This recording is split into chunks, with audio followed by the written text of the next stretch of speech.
Good evening and good day. I'm not sure what time of the day you're tuning in. I'm Father Russ Carmichael, and this is Street Talk. I want to discuss today a little bit, again, a show we did concerning Riverside Park. I'm still disturbed at the controversy over Riverside Park and the things that I read in the paper. And what I did, and today is August 7th, 2010, August 8th, I believe, excuse me, I stand corrected. It's Sunday, and I went over to the park again today. I had been over there. Right now, I'm taping this. It's about 1:30 in the afternoon. I've been over the park twice today. I've been over the park several times this week. You're going to see we filmed again in the park. And the park I'm talking about is Riverside Park. And the controversy is really disturbing. I've watched approximately 15 to 30 people who are in opposition to the sale of the park to the Coast Guard. And I thought a lot of the stuff that they put out was in error.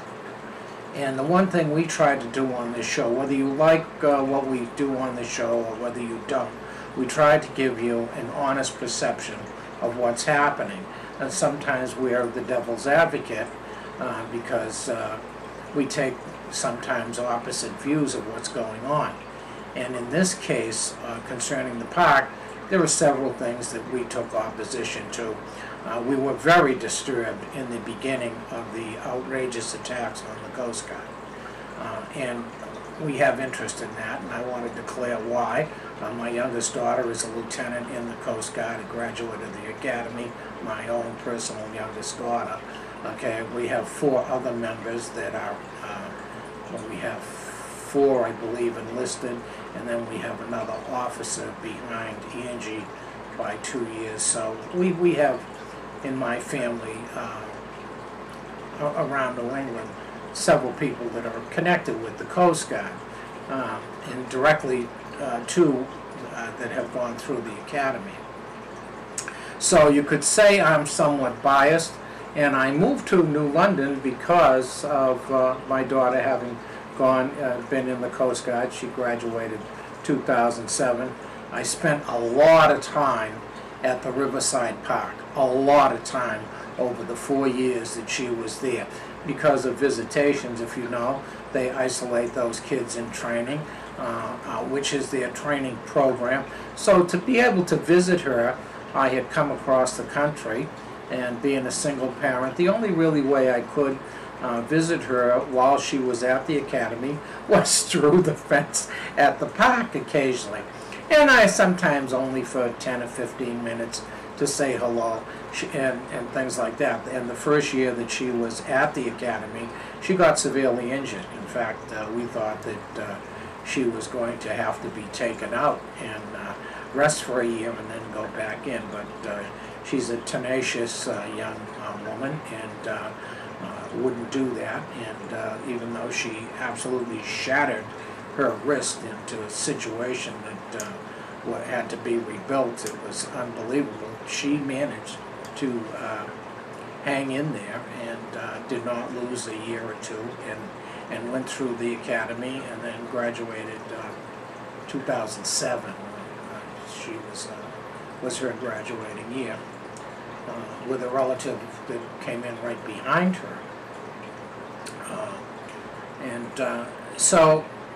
So I guess I'm somewhat biased. As a family member, I spent a lot of money here in New London. I live here in New London now. I've been here for 7 years, going on 8 years, and I was really outraged, exactly, with comments in the paper and what was said about the Coast Guard, and they didn't do anything for New London initially. Those kind of statements, and of course now you find out, if you have been following this, that the Coast Guard contributes $1 million a year towards towards New London for pilot fees in lieu of taxes. Also, the kids do tremendous volunteer work and have for all the years that I've been here. And in fact, we had a group of 30 that volunteered at the shelter. People, I'm in a ministry, I'm in a homeless ministry. I founded the breakfast program. I helped found the hospitality center. And so over the years, we had many students that volunteered their time from the Coast Guard Academy to work for things going on in New London, and they did mentorship. So I was very angry at the situation where people talked about they don't do anything. They do a lot, and they're servicemen in training, and their training is an extensive college training and boot camp type training for the whole 4 years they're there.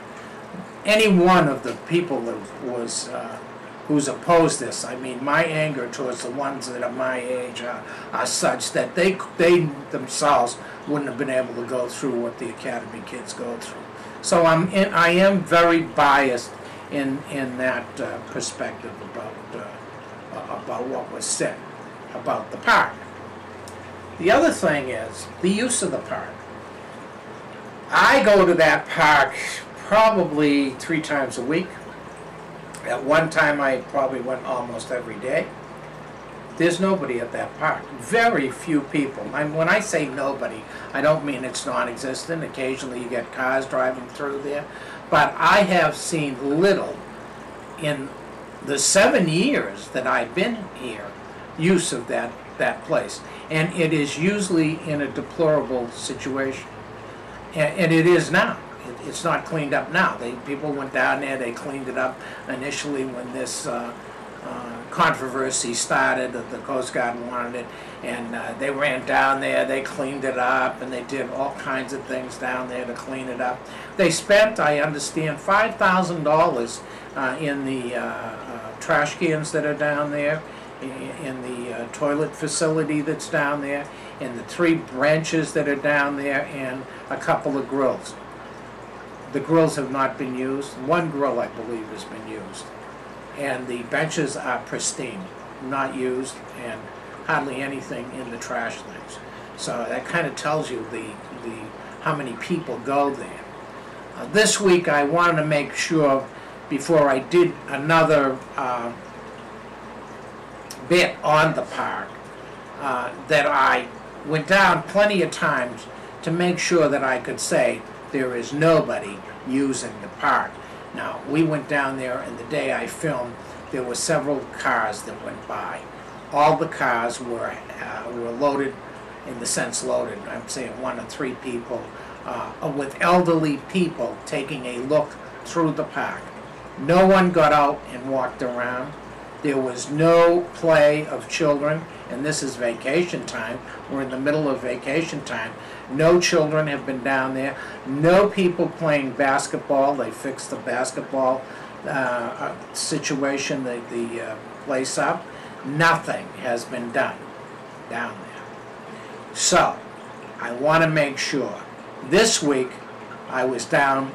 Today makes the 5th day that I spent at the park for half hour, twice 15 minutes a day. Once early, went down, waited 15 minutes, took my dog around, stuff like that. Then another day I went back twice. Nobody at the park.